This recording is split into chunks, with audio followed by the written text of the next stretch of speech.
नमस्कार दर्शकों, जैसा कि आप जानते हैं कि फेस टू फेस के हर अंक में हमारे साथ कोई ना कोई नई शख्सियत रहती है। लेकिन पिछली बार भी और इस बार भी हम एक बड़े अहम मुद्दे को लेकर आपके सामने आए हैं। पिछली बार हमने आपको बताया था कि जम्मू कश्मीर पुलिस के जो डीजी हैं, डायरेक्टर जनरल ऑफ पुलिस जनाब शेषपाल वैद साहब, उनसे हम रूबरू हुए थे और उनसे हमने जम्मू कश्मीर पुलिस की वेलफेयर के बारे में पूछा था, क्योंकि जो जवान हमारी सुरक्षा करते हैं उनकी सुरक्षा किस तरीके से वो लोग करते हैं, तो उन्होंने बड़े अच्छे तरीके से बताया था। उसी तरह आज दर्शकों हमारे साथ मौजूद हैं special DG CRPF Shri SN Srivastava साहब, जो कि आज हमें रूबरू करवाएंगे कि किस तरीके से सीआरपीएफ जो है अपने जवानों को जो हमारी सुरक्षा में मुस्तैद हैं उनकी सुरक्षा किस प्रकार करते हैं, उनके वेलफेयर के लिए किस तरह करते हैं और उनके मोरल और उनकी सिक्योरिटी को किस तरीके से फुल प्रूफ बनाते हैं। जी एसएन श्रीवास्तव साहब, आपका हमारे स्टूडियो में स्वागत है। सबसे पहले श्रीवास्तव साहब, आपसे मैं ये जानना चाहूँगा कि आप दिल्ली पुलिस में बड़े अहम पदों पे रहे, अहम पदभार संभाले, आपको क्या फर्क लगा सीआरपीएफ में और दिल्ली पुलिस में? क्या क्या नए चैलेंजेस लगे, क्या क्या नए एक्टिविटीज लगी जिनको आप करें और जिससे हमारी सीआरपीएफ का नाम और रोशन हो? विजय जी, दिल्ली पुलिस एक सिटी पुलिस है जी, और एक बहुत ही कंपोजिट और यूनिफाइड पुलिस फोर्स है। उसके मुकाबले सीआरपीएफ एक बड़ी फोर्स है और काफ़ी डिस्पर्स्ड है। जैसा कि आप जानते हैं कि सीआरपीएफ पूरे देश में बिखरी हुई है, फैली हुई है, बिल्कुल फैली हुई है।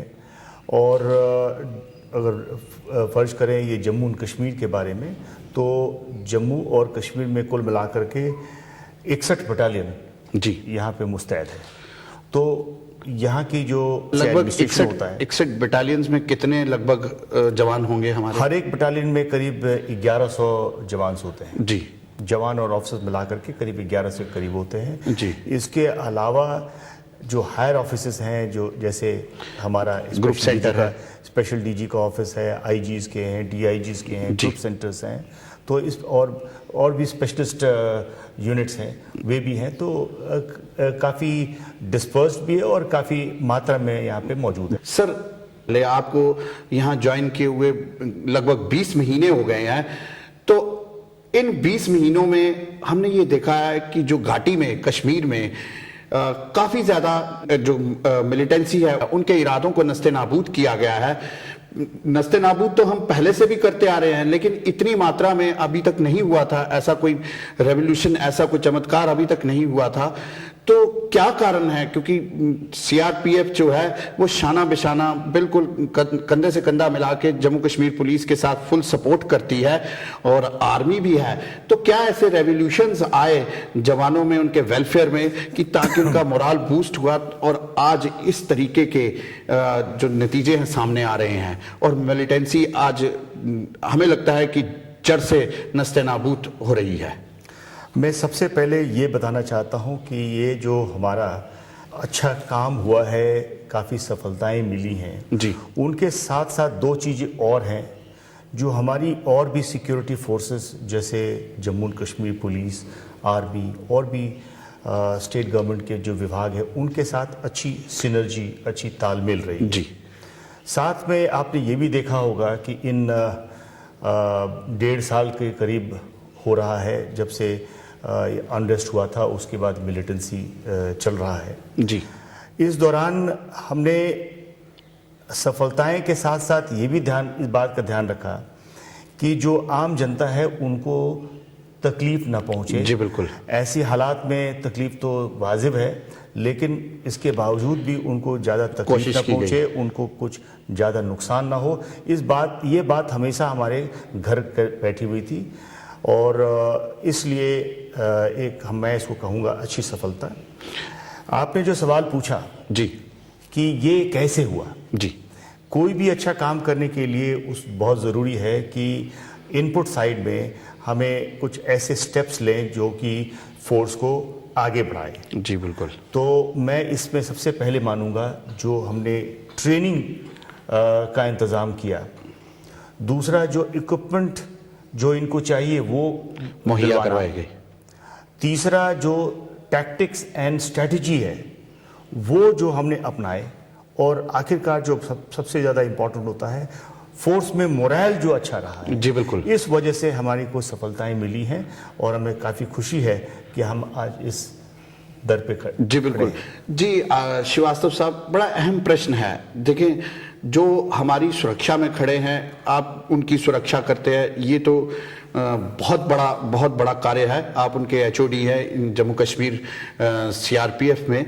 सर, एक अहम चीज आपसे ये पूछना चाहूंगा कि जिस तरीके से कश्मीर और जम्मू की टोपोग्राफी में बिल्कुल डिफरेंस है, और कश्मीर इस समय कोल्डेस्ट एरिया है, बर्फबारी हो रही है, बारिश हो रही है, हमारे जवानों को बिल्कुल अच्छा कोजी रख के उनके पास अच्छे इक्विपमेंट्स क्या प्रॉपर तरीके से रखे जा रहे हैं, और जो आज की टेक्नोलॉजी के हैं वो रखे जा रहे हैं, मुहैया करवाए गए हैं। देखिए, एक जवान को सबसे ज़्यादा ज़रूरत होती है अच्छा रहने का जगह, जो कि वातावरण से ज़्यादा प्रभावित ना हो। जी बिल्कुल। थोड़ा बहुत तो रहेगा ही, लेकिन उससे ज़्यादा प्रभावित ना रहे। दूसरा है टॉयलेट्स और बाथरूम की सुविधाएं, गर्म पानी, गर्म खाना जी, और मेडिकेशन। अगर कोई तबीयत खराब हो जाती है तो मेडिकेशन, प्रॉपर मेडिकेशन, ये एक बेसिक चीज़ें हैं जो कि उनको मिलना ज़रूरी है। हमने इस साल डिफरेंट हेड्स से हमारे को जो पैसे मिले हैं, और इसके लिए काफ़ी प्रयास किया गया है जी, कि माइनर वर्क्स हो, सिक्योरिटी रिलेटेड एक्सपेंडिचर हो, या पीएफ हट्स बनाने के लिए जो हमारे को एक दूसरे फंड मिले हैं।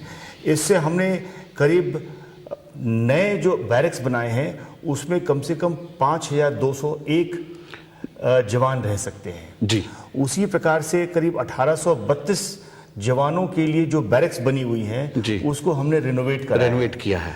500 से ज़्यादा टॉयलेट को हमने बनाया है, और करीब 365 टॉयलेट्स रेनोवेट कराए हैं जी। तो मैं ये फिगर्स इसलिए आपको बता रहा हूँ कि बड़े पैमाने पे उनके लिए रेनोवेशन चल रही है, उनके लिए सूटेबल अकोमोडेशन बनाने का प्रयास चल रहा है।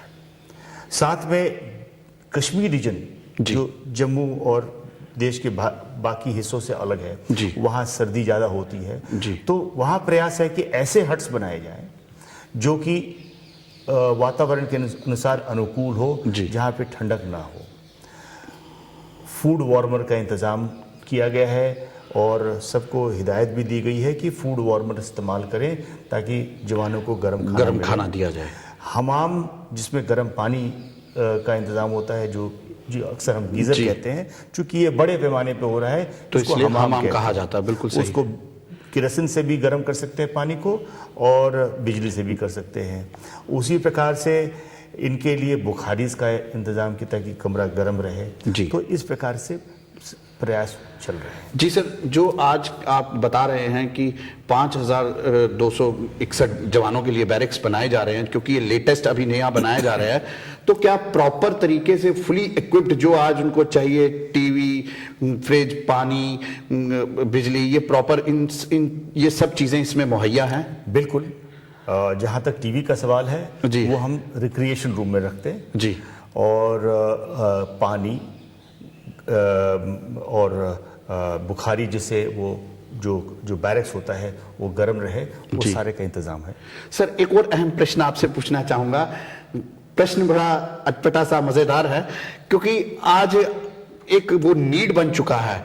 जैसे कि जवान जब फ्री होके अपनी बैरक में आता है या मेस में जाता है, तो वहाँ इंटरनेट का कोई प्रावधान है, क्योंकि उससे वो अपने वाईफाई के जरिए अपने फैमिली से भी जुड़ा रहता है और पूरी दुनिया से भी कनेक्टेड रहता है। क्योंकि आज जो युवा जवान है वो आज पढ़ा लिखा है, आज अच्छा ब्रेन वाला है, क्योंकि नेट का युग है, इंटरनेट का युग है। तो क्या वो वाईफाई का भी कहीं प्रावधान है?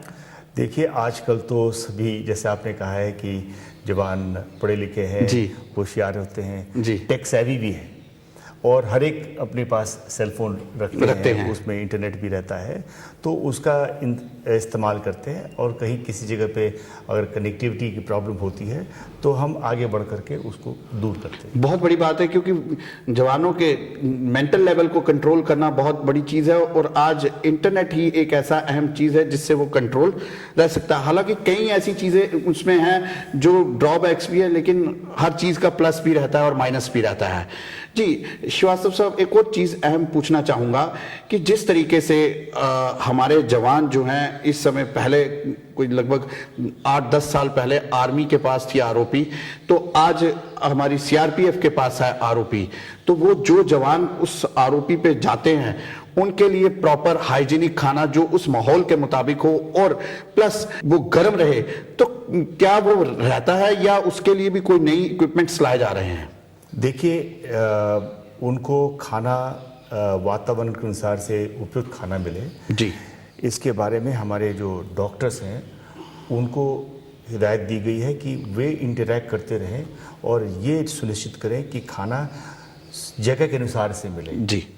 क्योंकि मैं इसके बारे में बहुत न जानूंगा, लेकिन डॉक्टर जानते हैं, उनका भी कहना है कि यहाँ पे फैट की आवश्यकता उतनी नहीं है जितना एनर्जी की बिल्कुल सही। तो उस प्रकार का खाना वो डॉक्टर्स इंश्योर करते हैं कि खाना वो मिले। दूसरा है गर्म खाना जी, तो इसके लिए ऐसे हॉट केसेस का भी इंतजाम किया गया है ताकि जो बाहर ड्यूटी पे है और उनको खाना पहुंचाना है तो हॉट केसेस में लेके जाएं। और ये अच्छी तरह से इम्प्लीमेंट हो रहा है, इंस्ट्रक्शन हो रहा है, इसके लिए हमारे ऑफिसर्स बराबर इसको देखते हैं। और मैं भी जब भी जाता हूँ, हमारे सीनियर ऑफिसर्स भी जब जाते हैं तो जवानों से इंटरेक्ट करते हैं, पूछते हैं कि क्या दिक्कत है, कैसा, कोई परेशानी तो नहीं आ रही। और मैं आपको एक बताऊं, मेरा जवानों के साथ सीधा ताल्लुक है। बिल्कुल। मैंने एक व्हाट्सएप नंबर सभी को बताया है जिस पे आप कोई भी अपनी परेशानी है, प्रॉब्लम है, उसे आप व्हाट्सएप कर दें ताकि वो मुझे अगले दिन ही हमें मिल जाता है और उसको दूर कर दें। क्या सर आपने कोई जवानों के लिए दरबार का भी समय रखा है, मुलाकात का समय भी? चूँकि जवानों को यहाँ पे आने में चूँकि सिक्योरिटी कंसर्न्स हैं जी बिल्कुल, तो वो ऐसे आज जाएंगे, उससे सिक्योरिटी का प्रॉब्लम लैप्स हो गए। बिल्कुल। और मैं इसमें काफ़ी ओपन सा मेरा एटीट्यूड रहा है जी। खासकर जो कांस्टेबलरी है जी, वो हमारे पास जब अगर आते हैं तो जाहिर है उनके पास बहुत ज़रूरी प्रॉब्लम होगी, तभी आएंगे जी। तो मैं किसी से मिलने से इनकार नहीं करता। और जैसा कि मैंने बताया है कि मैंने व्हाट्सएप दे रखा है जी, और वो अगर कोई प्रॉब्लम हो तो मेरे को व्हाट्सएप कर सकते हैं, निसंकोच कर सकते हैं। बिल्कुल सही, क्योंकि आज का युग जो है वो टेक्नोलॉजी का युग है। मिलने से ज़्यादा अच्छा है कि व्हाट्सएप पे उनका मैसेज कन्वे हो और जिस पे उनकी सुनवाई हो सके, जो प्रॉपर सुनवाई के काबिल है उसकी आप सुनवाई भी करते हैं। जी श्रीवास्तव साहब, एक और अहम चीज़ आपसे ये पूछना चाहता हूँ कि जिस तरीके से हमारे जवान जो है, चाहे वो कश्मीर में है, चाहे वो दूर दराज के इलाके में है, अगर वो मार्टियर होता है तो लगभग कितना पैसा उसके घर वालों को मिलता है, और पैसे के साथ साथ क्या अगर उसके बच्चा उस काबिल हो तो कितनी आज तक 2017 में लगभग जवानों के बच्चों को नौकरियां दी गई हैं? देखिए, आज अगर कोई मार्टर होता है, हम चाहते हैं कि ऐसा कोई ना हो ही ना। बिल्कुल सही, बिल्कुल सही। लेकिन अगर ऐसा हो जाता है, देश के लिए अगर वो बलिदान दे देता है, तो ऐसे हालत में कम से कम उसे 70 से 80 लाख तक उसे जरूर मिलता है, परिवार वाले लगभग 70 से 80 लाख तक मिलता है। इसके अलावा कुछ और भी प्रावधान है, जैसे किसी इलेक्शन ड्यूटी में गया है जी, तो इलेक्शन कमीशन ऑफ इंडिया उसे 20 लाख और देती है, उसके अलावा 20 लाख और दिया जाता है। तो ये तो मिलता ही है, उसके फैमिली मेम्बर्स को मिलता है। इसके अलावा ये भी है कि जो मार्टर होता है, जो कि इन एक्शन जिसकी डेथ हुई होती है जी, उसे लास्ट पे जो ड्रॉन है वो उसका पेंशन बन जाता है जी, तो उतना उसको मिलता है, उसको बेनिफिट मिलता है। इसके अलावा साथ में मैं ये जानना चाहता हूँ, हमारे दर्शक, हमारे जो जवान इस एपिसोड को देख रहे हैं फेस टू फेस के, कि लगभग इस साल कोई आइडिया, कंफर्म फिगर नहीं आपसे कह रहा, लेकिन लगभग कितने जवानों के बच्चे जो हैं वो जो मार्टियर हुए हैं ऑन फील्ड, उनको कितना अकोमोडेट किया गया है? जो आप कंपैशनेट अपॉइंटमेंट की बात करते जी। हैं, जब भी कोई फादर या मदर की डेथ हो जाती है तो बच्चों को, जी, वो मार्टर हो या वैसे भी नेचुरल कॉजेज से भी जिसकी डेथ हुई होती है, जी, तो उसमें भी हम उस बात का ध्यान रखते हैं अकोमोडेट करते कि हैं उसे कंपैशनेट अपॉइंटमेंट मिल सके। वो उस साल जितनी भर्ती हो रही है उसका 5% कंपैशनेट अपॉइंटमेंट के लिए रखा जाता है। जी। और जब भी ऐसे डिजीज्ड पर्सनल, सीआरपीएफ पर्सनल के जो वार्ड्स होते हैं, जो एलिजिबल होते हैं, इसके लिए वो अप्लाई कर सकते हैं। वो क्राइटेरिया जो फुलफिल कर देते, तो अगर मान लीजिए आज बच्चा एलिजिबल नहीं है लेकिन 5 साल के बाद एलिजिबल होता है, तो उस समय वो अप्लाई कर सकता है। और इसको हम जरूर कंसिडर करते हैं और ज़्यादा से ज़्यादा अकोमोडेट करते हैं। गवर्नमेंट रूल्स जो हमारा 5% के अनुसार हम अकोमोडेट करते हैं। बिल्कुल सही है सर। एक और आपसे चीज़ ये पूछना चाहेंगे कि जिस तरीके से हमारे जवान जब भर्ती होते हैं वो पूरा अपना तन मन से भारत माता को दे देते हैं, लेकिन कुछ एक पार्ट उसके साथ साथ उनकी फैमिली भी जुड़ी रहती है। से फॉर एग्जांपल जैसे आपके ग्रुप सेंटर है, जम्मू में है, कश्मीर में है, तो यहाँ आपने उनको क्वार्टर्स भी अलॉट किए हुए हैं। उनमें उनकी सुरक्षा के लिए किसी तरह की कोई बीमारी ना हो, रंग रोगन अच्छा हो, गर्म पानी हो, बिजली हो, कोई आगे पीछे कोई ऐसा गंदगी ना हो जिससे कोई बीमारी फैले, तो उसके लिए प्रॉपर तरीके से क्या सही प्रावधान हैं जिससे आप सेटिस्फाइड हैं? देखिए, ज़्यादातर जो फैमिली क्वार्टर्स होती हैं जी, वो ग्रुप सेंटर्स में बने होते हैं। जी। एक ग्रुप सेंटर ऐसा एरिया होता है जिसमें करीब 150 से 200 एकड़ का एरिया होता है और उसमें 700-800 क्वार्टर्स उसमें होते हैं और फैमिलीज वहाँ पे सुरक्षित तरीके से रह सकते हैं। भले ही जो अर्निंग मेंबर है, जो सीआरपीएफ पर्सनल है, वो काम करता होगा छत्तीसगढ़ में, जी, लेकिन वो उसने यहाँ क्वार्टर ली हुए, जी, तो फैमिली सुरक्षित है। यही मेरा मेन अहम प्रश्न है, क्योंकि वो भारत माता की सुरक्षा में है, तो लेकिन उसकी फैमिली जो है वो उसकी सुरक्षा आपका एक दायित्व बनता है, तो वो प्रॉपर तरीके से उसकी सुरक्षा है वहाँ, क्योंकि आजकल नए नए ऐसे डिजीज आ गए हैं जिससे काफ़ी परेशानियां हो रही हैं और बड़े जानलेवा हैं। तो उन डिजीज से निपटने के लिए सीआरपीएफ ने पूरा प्रॉपर सिक्योरिटी रख रखी है। इसके अलावा जैसा मैं कह रहा था कि फैमिली यहाँ रहती है जी, और यहाँ पे स्कूल है, यहाँ पे एक मेडिकल हॉस्पिटल है जी, 100 बेडेड हॉस्पिटल है जिसमें कम से कम 16-17 डॉक्टर्स हैं। यहाँ पे और भी वेलफेयर के सुविधाएं हैं जो कि फैमिली अवेल कर सकती है। तो यहाँ अंदर में मार्केट भी है। तो ये जो कैंपस है जो बेसिक सुविधाएं, हाँ, सेल्फ कंटेन्ड है, बिल्कुल ठीक और है। जो लेडी वाइफ्स हैं जी, उनको भी एंगेज रखने के लिए अगर मान लीजिए उनके पास इतना समय है तो वेलफेयर एक्टिविटीज में जुड़ सकती हैं और कुछ पैसे भी कमा सकती हैं। बहुत बढ़िया बात है, बहुत बढ़िया बात है सर। इसी से जुड़ा हुआ बिल्कुल एक और प्रश्न है कि इनके मेंटल लेवल को प्रॉपर रखने के लिए हमारे जवानों को क्या क्या सुविधाएं जो हैं बैरक में मुहैया करवाई जाती हैं, स्पोर्ट्स एक्टिविटीज़ और कई ऐसी एक्टिविटीज़, वो क्या क्या करवाई जाती हैं? एक तो सबसे ज़्यादा बल दी जाती है फिजिकल फिटनेस पे। जी, अगर शरीर फिट है तो मन भी फिट है, तो इसके लिए मॉर्निंग पीटी एक्सरसाइजेस कंपलसरी है जी, और कई जगह पे मुश्किल होता है क्योंकि जैसे कश्मीर में जबकि बर्फबारी हो जाती है तो वो जगह नहीं होता, तो वो डिफ़िकल्टीज तो होते ही हैं, लेकिन कोशिश होती है कि वो मॉर्निंग एक्सरसाइज जरूर करें।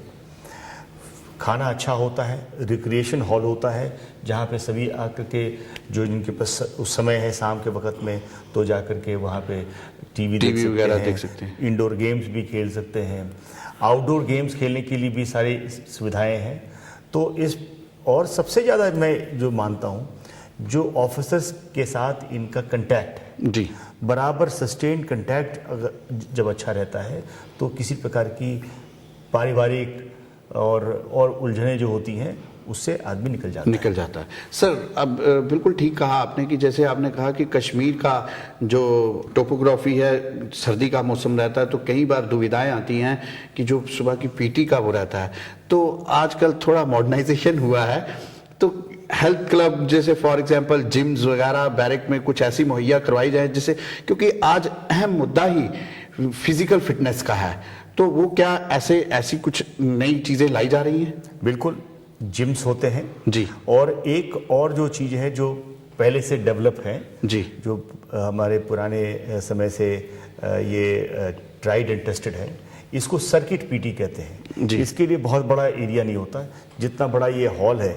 इतने बड़े हॉल में ही उसमें सारे एक गैजेट्स होती हैं सारी, उसमें जैसे अगर किसी को चिनअप करना है, पुशअप करना है, वो सारी चीज़ें होती हैं, तो 20 से 25 मिनट में आदमी, मतलब इंडोर फिजिकल एक्टिविटीज रहती है, आउटडोर ही है, आउटडोर ही है, कम से कम उस एरिया को क्लियर रखा जा सकता है जी, और उसमें एक्सरसाइज की जा सकती है जी। बिल्कुल ठीक है सर। समय की नज़ाकत को देखते हुए एक अहम और आखिरी प्रश्न आपसे ये पूछना चाहता हूं कि आपको लगभग 20 महीने हो गए सीआरपीएफ की जम्मू कश्मीर की स्पेशल डीजी की कमान को संभाले हुए, छोटे शब्दों में ये मैं पूछना चाहूंगा कि क्या क्या एक्टिविटीज आपने कर चुके हैं और क्या आपके जहन में है, क्योंकि आप एक विजनरी आदमी हैं, कि ये चीजें होनी चाहिए, अभी नहीं हो पाई और मैं इसको करूं?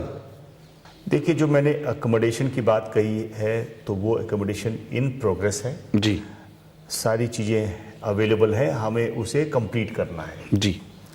दूसरा है एक और डायरेक्शन है जिसमें हमने काफ़ी अच्छी आगे बढ़ चुके हैं, वो है किस प्रकार से एक जवान जब ड्यूटी पे जाता है तो अपने को किस प्रकार से सुरक्षित रह सके, जी, गाड़ी में सुरक्षित रहे, और अगर मान लीजिए ओपन है तो भी सुरक्षित रहे, अगर गोली चल भी गई तो भी उसके वाइटल पार्ट्स उसके सुरक्षित हों। बुलेट प्रूफ जैकेट्स की बात कर रहा हूँ, बुलेट प्रूफ गाड़ियाँ की बात कर रहा हूँ, इस दिशा में काफ़ी काम हो रहा है। ठंडे एरियाज में किस प्रकार से उसको वो रहे उसके पास, तो वो तो हमने हासिल किया ही है जी। एक और फील्ड जिसमें काफ़ी हमने सफलता हासिल की है वो है ट्रेनिंग में जी, उसे डिफरेंट पर्पस जो ड्यूटीज़ हैं उसके लिए किस प्रकार से ट्रेन किया है, ये बराबर हमारा चलता आ रहा है। चूँकि ये कश्मीर में और भी हमारे डाइवर्जन्स होती हैं, ऐसी ड्यूटियाँ होती हैं, तो कभी कदार हो सकता है कि साल के 2-3 महीने कभी ट्रेनिंग नहीं कर पाए, जैसे अमरनाथ यात्रा के दौरान भी ट्रेनिंग हमें सस्पेंड करना पड़ा, एक्सट्रीम विंटर में हमें कश्मीर में ट्रेनिंग सस्पेंड करना पड़ता है, तो उसमें कहीं रह जाता है, लेकिन ये हमने एक अच्छी इसमें सफलता हासिल किया है। सर, करना इंसान सब कुछ चाहता है, लेकिन प्रैक्टिकली ग्राउंड रियलिटीज पे पूरा नहीं हो पाता। क्या लगता है कि आपको किन चीजों की कमी है जो होनी चाहिए और अभी हो नहीं पा रही, और मैं सोचता हूं कि ये मैं करूंगा? देखिए, वैसे तो ऐसी कोई किसी चीज़ की कमी नहीं है। हमेशा हमारी गवर्नमेंट, हमारा जो डायरेक्टरेट है दिल्ली में जी, वो हमेशा सपोर्टिव होता है। बस हमें अपनी सोचना है, विजन के अनुसार से काम करना है। सब चीज़ें एक साथ नहीं हो जाती हैं, समय लगता है, लेकिन उसे सबसे बड़ी इम्पॉर्टेंट चीज़ होती है कि उसको कंसेप्चुअलाइज करना जी, और उसको अच्छी तरह से प्लान करना और सभी को साथ लेकर के आगे बढ़ना।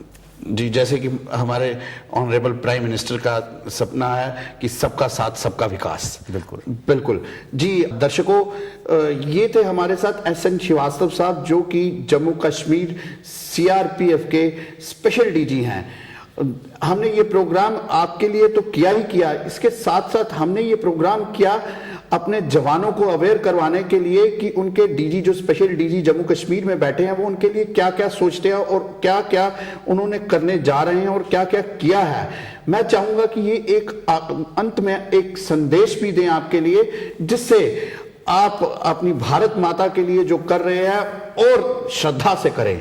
जी डीजी साहब, मैं चाहता हूं कि आपके जवान जो है इसको देख रहे हैं, उनको क्या संदेश देना चाहते हैं आप? मैं अपने अफसरों और जवानों को ये कहना चाहता हूं कि जो उन्होंने सफलताएं अर्जित की है सीआरपीएफ के लिए, इसके लिए मैं बहुत ही गर्व अनुभव करता हूं।